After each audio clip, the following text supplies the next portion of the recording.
नमस्कार, knowledge basket इंडियामध्ये परत एकदा तुम्हा सर्व मैत्रिणींचं खूप खूप स्वागत। आजचा विषय अतिशय महत्त्वाचा आहे आणि प्रेग्नन्सी दरम्यान हा प्रश्न प्रत्येक जणीला पडतो की आपल्या जांघेवरचे, आपल्या प्रायव्हेट पार्ट्सवरचे केस प्रेग्नन्सीमध्ये काढावेत का, आणि जर मग ते काढावेत तर कसे काढावेत।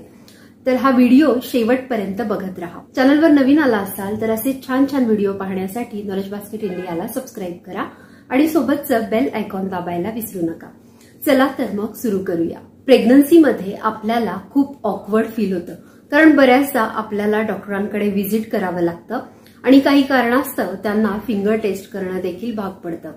मग अशा वेळी ऑकवर्ड फील वाटणं साहजिक आहे, परंतु मैत्रिणींनो, मी तुम्हाला हे पहिल्यांदाच सांगते की ऑकवर्ड फील वाटण्याची काही गरज नाही, कारण डॉक्टरांना प्रत्येक पार्ट पाहण्याची सवय असते आणि त्यांच्यासाठी हे रुटीन काम असतं। त्यामुळे तुम्ही त्यांना बघून ऑकवर्ड होण्याची काही एक आवश्यकता नाही।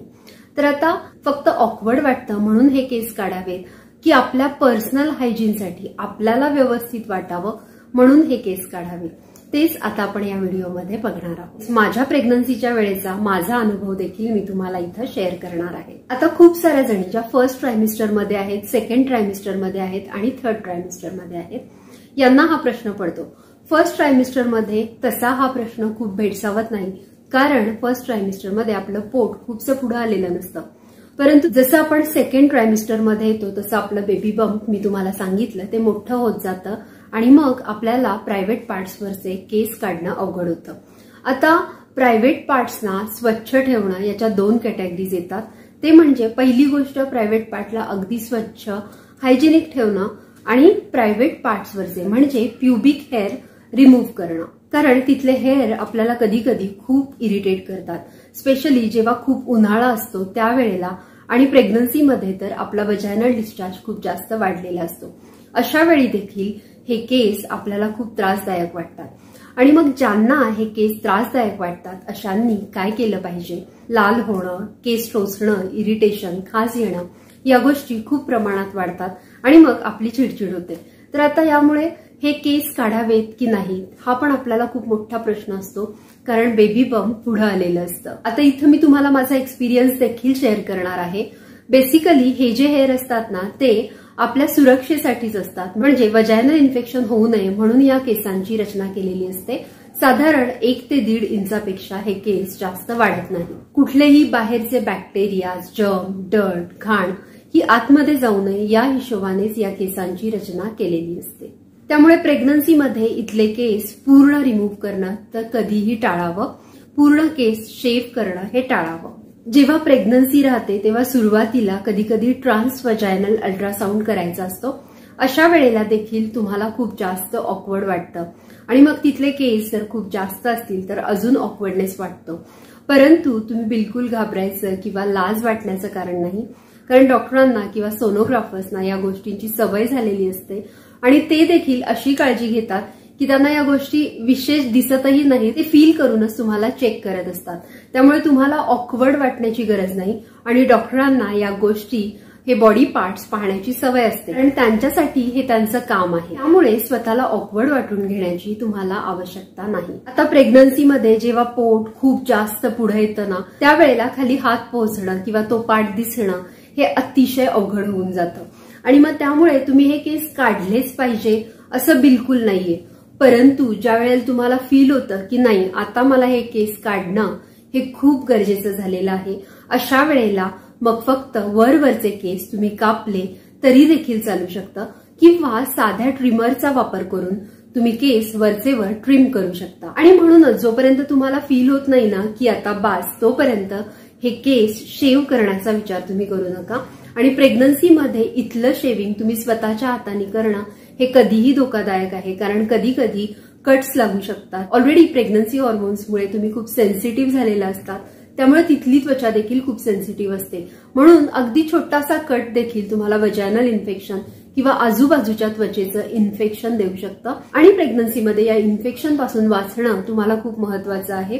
त्यासाठी जर तुम्हाला शक्य नसेल तर तुम्ही केस कापणं टाळलं तरी देखील चालू शकेल। आता अशा बऱ्याच जणी असतात ज्या एंटायर प्रेग्नन्सी इथले हेअर रिमूव्ह करत नाही, परंतु तुम्हाला घाबरण्याची किंवा ऑकवर्ड वाटण्याची काही गरज नाही आणि मग अशा मुलींना किंवा अशा महिलांना शेवटी जेव्हा डिलिव्हरी जवळ येते त्यावेळेला खूप ऑकवर्ड फील होतं.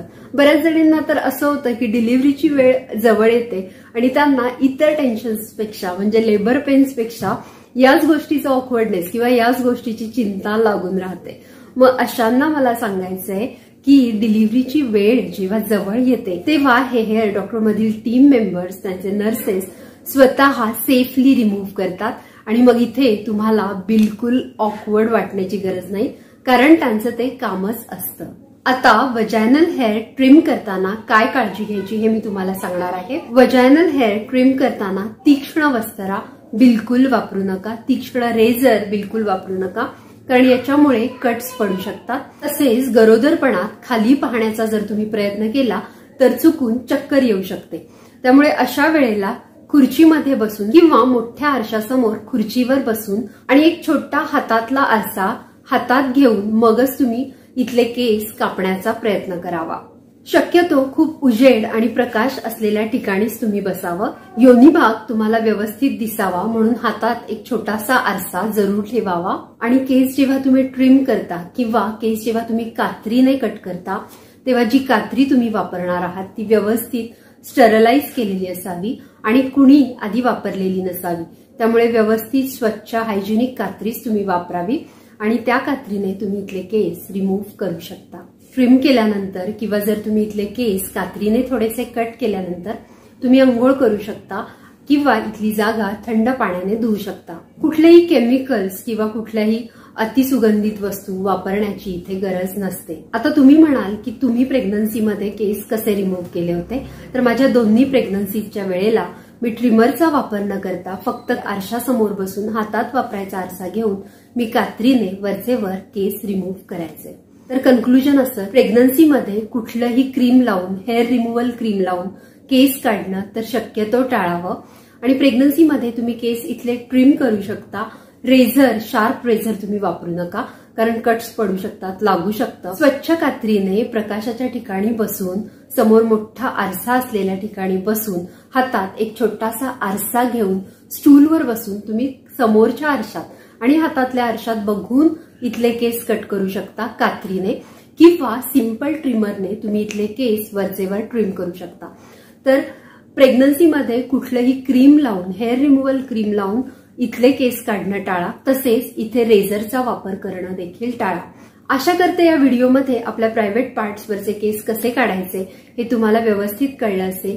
या संदर्भात तुमचे काही प्रश्न असतील तर मला नक्की लिहून कळवा, कमेंट बॉक्समध्ये लिहा. व्हिडिओ आवडला असेल तर जास्तीत जास्त मैत्रिणींबरोबर, प्रेग्नंट मैत्रिणींबरोबर हा व्हिडिओ शेअर करा आणि अशा छान छान व्हिडिओसाठी नॉलेज बास्केट इंडियाला सबस्क्राईब करा. थँक्यू.